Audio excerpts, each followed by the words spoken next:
Hey everyone, welcome back to pony related content, and today I'm going to be reacting to episode 3 of Reviewing is Magic by Anthony C.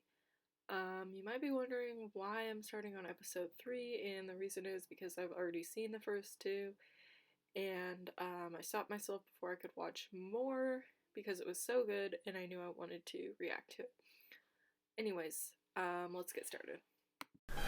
Nah, Frank, I don't want to hear about this. And you don't want to hear me say I don't want to hear about this. You tell Rockefeller I don't care what he thinks. I drop a couple of honey mill on a project, I expect results. And there it ends, see? Or I get shirty, see? Yeah. Oh, I don't know. Tell him to give it to the boys at Google or something. They got a nice evil biotech division. That cigar. Oh, that's just something they say. Yeah, now do what I tell you or you're fired. Now use real fire this time. Yeah, you do that. Now beat it. I gotta talk about ponies.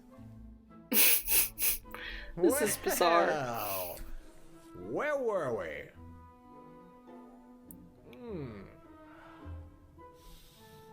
Oh yeah. Mailbag.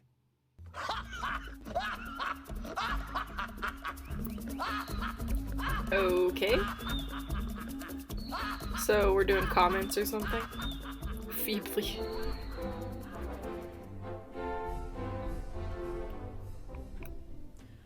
Well, let's get on with it, shall we? Yellow Fox Productions writes, Let's talk about the little girl show. Bronies.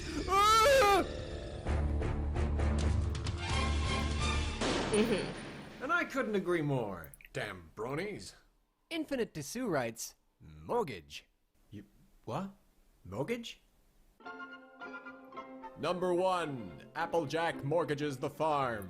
Yeah, there's a little bit of a spelling error, but that's alright. Oh, go fondle a hedgehog. K-Cat Man writes, Okay. I cannot express how delighted I was to see this today. Gee, I'd have thought anyone figure out how to express themselves, it'd be you, dude. Artix von Krieger asks, how did you get that book? What book? Ugh. So, what did you think of the Season 2 finale? Seems like P.S. I maybe hate it the was username, fake. So call me LexiDoc83. By Awesome Go Gamer 202 number 3. Season 2 finale? What is this of which you speak? Cuckoo Girl asks, could you review baby cakes? I like the season 2 finale. No. Oh, right. Baby Cakes is an Baby episode where Cakes. Pinkie Pie learns the cost of responsibility. For when she volunteers to watch Mr. and Mrs. Cakes bouncing brand newborn baby twins, Pinkie Pie will learn that babysitting magical infants is a lot tougher than she ever thought it could be. Derp-de-derp-de-doo. That's alright, I suppose. How much you like it'll probably depend on how into wacky baby hijinks you are. I wiped your ass our entire childhood. Oh my Now gosh. it's your turn, buddy. Well, you're the one that asked the wizard to make you young again. I didn't mean this young. That's not really why I watched the show, but it's alright. It was okay. Pretty 5 out of cute. 10? Oh, maybe I'm being mean. I mean, after all, this episode does have a really sweet ending. Plus, come to think of it, Pinkie Pie really does have to work hard to convince the Cakes to let her babysit their children. It's like they don't trust her with the twins. It's like they know that she's not all there, as has been previously established in other episodes. Yeah, sort You of. know what? Just for touching on my precious continuity, I'm going to award this episode a +1 modifier for a really ripping Great. score of... The episode that pissed me off more than any other episode in the series has to be the Baby Cakes episode. Know the Cutie Mark Crusaders? How Sweetie Belle can't use her magic and Scootaloo can't fly yet? We don't see any other fillies that age able to fly or use magic, and yet the Baby Cakes, with a completely impossible explanation of how they were unicorn and Pegasus twins coming from 2 Earth pony parents, managed advanced magic and flight at the age of 1 month? The fuck? 5 out of 10. Elite Atheist Aw, says, for an okay. episode that makes you go, Dude, My Little Pony rocks, brah! it would have to be the finale of Season 2. Uh-huh. Okay. like the season 2 finale. Omega Chocoholic writes, Hurricane Fluttershy is a good episode. It's a long There's story, though. excellent character development. True. For a decent story about overcoming one's childhood phobias, you really can't go past Hurricane Fluttershy. In Equestria Sea, clouds are made by Pegasi, who churn water out of lakes and whatnot via an artificial air vortex made by hundreds of capable winged horses. Turns out Dashi's in charge this year, and it's her goal not just to get the job done, but to break records. She reckons she'll need the help Yep. of every Pegasus in Ponyville, Pretty and much begs how her it friend goes. Fluttershy to help. Fluttershy can't, it seems, because in her youth the schooling system in Equestria is just as hellish as ours. But then she pulls a Rocky, and holy sports training montage, Batman! She saves the day! They don't break any records due to there being a few sick horses dropping out, but Ponyville will have rain once more. You know, I like this episode. It's Me plausible too, it's pretty character good. development for Fluttershy, which is a good thing because. But it's well, not a let's good face enough it, reason Fluttershy's to probably ship the least Fluttershy, dynamic okay. character in the whole show. Think about it, her personality is heavy-handedly dumped on you from the start. Her distinguishing character trait isn't her flipping name, for Pete's sake. I mean, Rarity, for example, could and indeed has given up her finery from time to time, and she's still our Rarity. Twilight Sparkle could stop, sparkling, and Pinkie Pie could stop being pink. Even Rainbow Dash could cease to dash and change her mane color and still be the same brash, hot-headed, supercilious, condescending, trash-talking gloat that we know and love. And then there was a whole big episode where Applejack left the apple orchard. And the main six made bones about how she's still there, AJ. Apples are just something she works with. You see, no other pony's name defines their personality to this degree. See, Fluttershy is Fluttershy. Yeah. Will she ever star in her own episode that doesn't revolve around her overcoming her own name? I'd kind of like to see that. I think she does eventually. I Wouldn't you? Hope. But until that golden day, episodes like this one will have to do. haven't That's seen okay, the you later know, it's a episodes pretty good in a one. while. In fact, the only thing I don't like about it is Spitfire. The captain of the Wonderbolts shows up to adjudicate on the off chance that Ponyville breaks the all-time water tower record. But when several Pegasi turn up sick, far from setting any new benchmarks, it now looks as though they mightn't make it at all. Even with every other flying horse going full pelt, they just don't have the power. The quanta of contribution that saves the day must come from Fluttershy, as she's given to understand that her meager efforts alone are all that's needed to succeed once she finally conquers her demons. Yay! She does it! Joy! What a great story. Except for Spitfire's just standing there the whole time. What? Yeah, So Fluttershy's Spitfire could have minute helped out. muscles That's are a really all good it takes point. it to makes it, but yet possibly the strongest flying horse in New Fairland can't be bothered? You ponies do want to get the job Mm, done. that fits yeah? pretty And well don't with give me that she Spitfire's accused herself personality. Or something. She doesn't know Fluttershy. And the contest is off. She should be in the vortex helping. And then Fluttershy's contribution should be needed to save I feel the like she day. would think she's Otherwise, above as it that. stands now, it could have been done without Fluttershy the whole time. Spitfire's lack of intervention Yeah, pretty undermines convenient. the resolution to Fluttershy's story arc. Oh, no, it's good. It's great, yeah. It's a mistake! It has to be! I'm just gonna pretend this Spitfire person doesn't exist.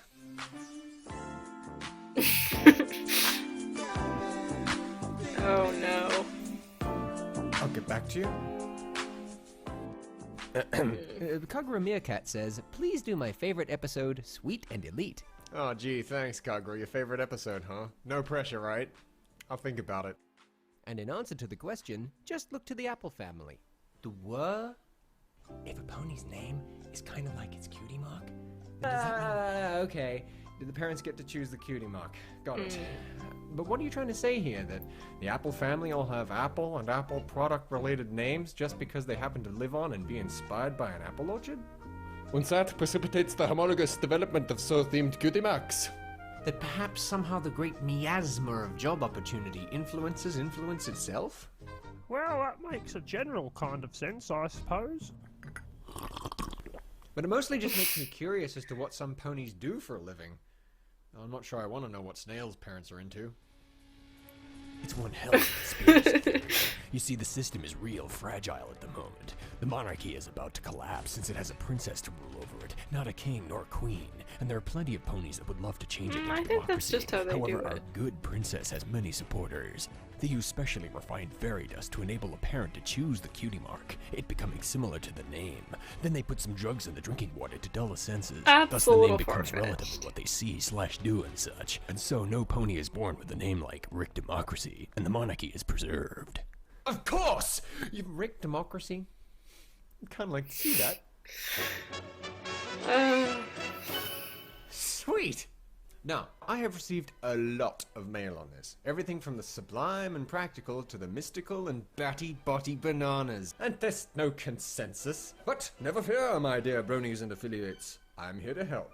After wading ego-deep into the internet's bloated opinion hole, I have returned with a verdict.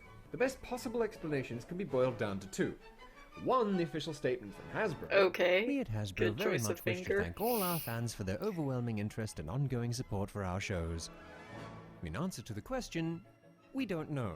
Nor do we really care. We just wanted to create a charming show for children that Okay. their parents could watch with them without wanting to stab themselves in the eye with a remote. But you people had to go get all obsessive and weird about it. Yeah, Now I'm we sure don't know this what to is do. exactly honestly, what now we've got to Hasbro please all has these to adult say. man children with their nitpicky expectations and fetishes. It's enough to drive a person bombers. And the far more palatable Fanon explanation. In Equestria, your parents choose your name. Then you grow up to find your calling, which earns you a cutie mark. If it sounds fly, you can change your name to the cutie mark. If not, you can keep your old name. Just like Madame Balloon Bum here. Vinny. Vinny. Oh yeah, that is a good example. Vitchy. Mm-hmm.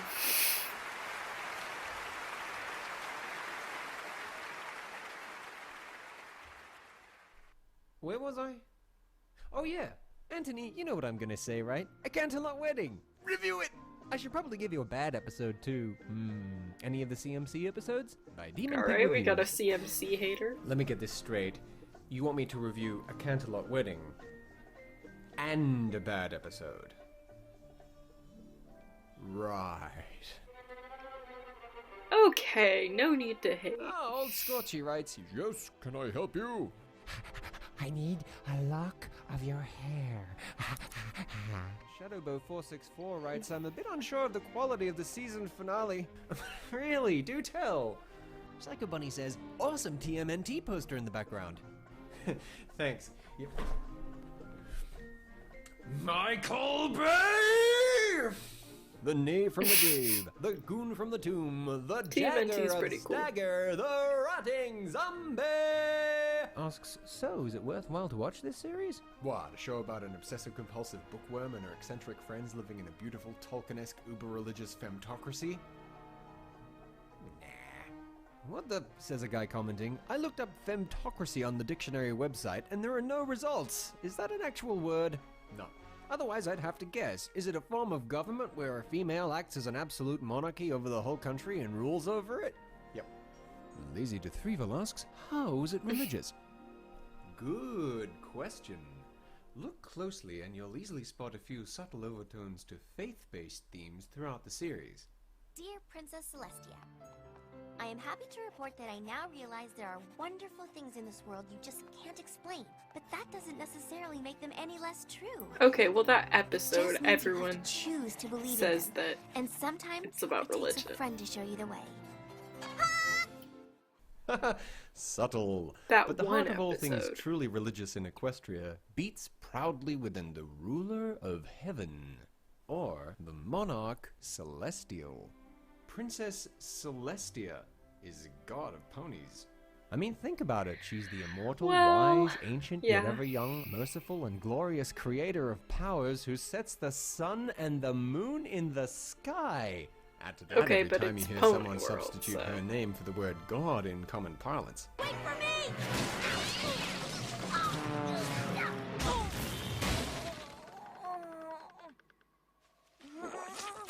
Rainbow! Thanks, Celestia. There's no time to lose. yeah, that's actually a good point. Oh, thanks, Celestia, you're okay. But one of those bakers is mixing up something bad, so I'm not leaving you again no matter what. Our god Celestia. Sweetie Belle, my my one and only sister. What have I done? Woe is me. No, I must get her back. I must. Celestia is my witness. I shall never be sisterless again. The incredible Iron Will turns doormats into dynamos. Assertiveness seminar today, Hedge Maze Center. As Celestia is my witness, I'm never gonna be a pushover again! Yeah, those are some good examples of why Celestia is a god, but I don't know if that really makes it religious. Nothing!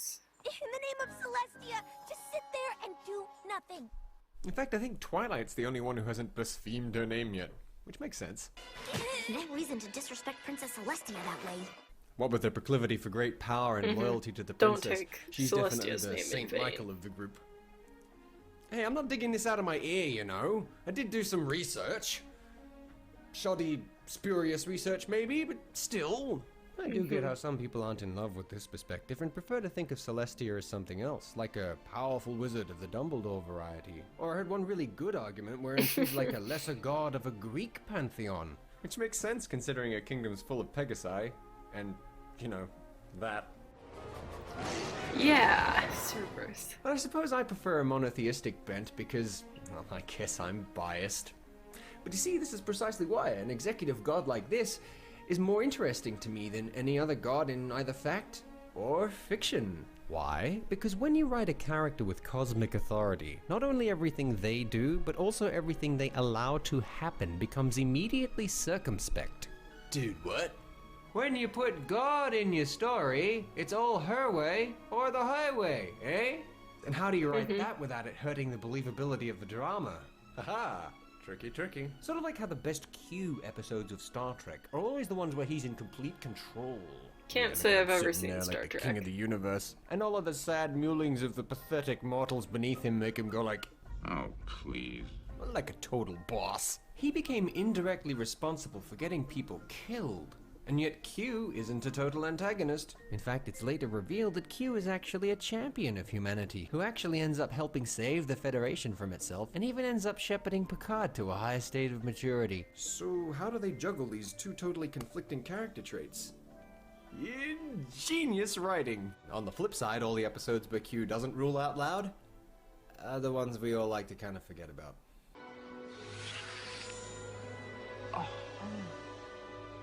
What the heck? I was good, wasn't I? Very good. And of course, all of this is perfectly applicable to Princess Celestia. Well, that's just the way I see it, I suppose. But hey, I'm not alone. Ever seen this? Yeah, Trelestia. This is a meme based on the assumption that Princess Celestia is at least somewhat phenomenal, nearly cosmic, so everything that happens is her responsibility, which means if something bad happens to any pony, well, that's just our Trelestia. And the more powerful she is, the funnier it gets. These creatures are adorable. They're not that adorable. Yeah, Besides, that's a pretty Equestria good is such point. a This nice, guy's really heavenly smart. place that, I mean, if you died and went to heaven and discovered that God took the form of an amazing winged unicorn creature who invited you to Hey, live in that'd be happiness pretty in her cool. beautiful pastel wonderland forever, would you be complaining? I think Nope. I'd be down with that. Tony Pony away! That's me as a My Little Pony character that... Shut up. Is any of Nice this why OC. we watch the show? Yes, no, maybe, I don't know. It's just a happy little fan-on thing for folks like me, I guess. Sort of like, Rainbow Dash.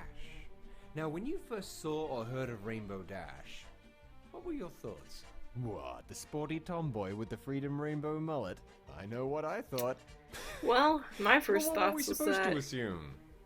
Well, she was my least according to favorite the of the creator of group, the and my series, brother's first thought was that nothing. she was a boy. you were supposed to assume nothing.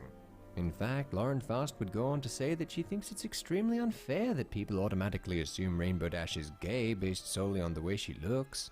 Does that mean she's not the gay one? Absolutely not. See, no matter what Miss Faust says, the writers of the show know that there's a huge chunk of the fan base who are holding a little candle for Rainbow Dash's possible alternative lifestyle. Maybe because they think it's an entertaining character dynamic, or perhaps because they get some kind of counterculture kick out of it being so wrong for a kids show. Or perhaps because out of this show filled with so many well-defined characters, they draw the most inspiration from the young filly who is more than happy just to be herself, precisely because she's different. You stay gay, pony girl. Lovely. You'll probably never get it confirmed, but they'll never deny it.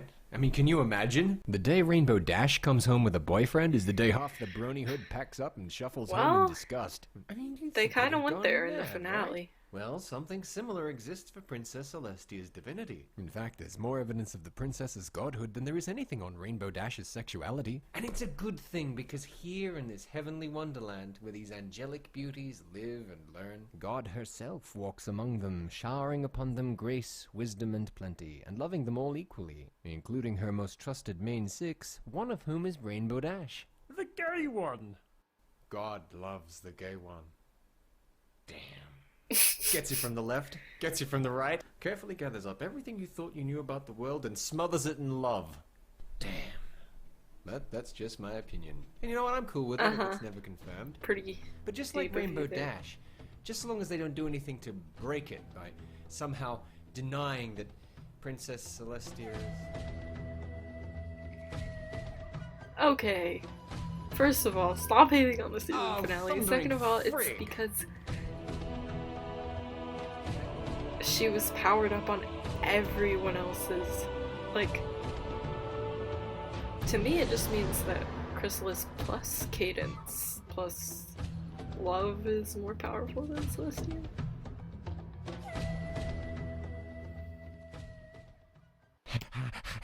I need and more of this. Of your hair. Bloopers. A slice of your pie. Very the last creepy. digits of your social security number. And down to the last two. I know I said I'd stay away from Professor Whiskers. Only this time I promised to send him back in one piece. Aw, kitty. So, yeah, that was really good. I hope you guys are enjoying this as the new series that I'm reacting to, but this guy, I think he's really smart. I don't necessarily agree with everything he has to say, but I like how he maintains his own opinions, not just going with what everyone else kind of has agreed on. Anyways, I hope you enjoyed my commentary, let me know if you did, and see you in the next one.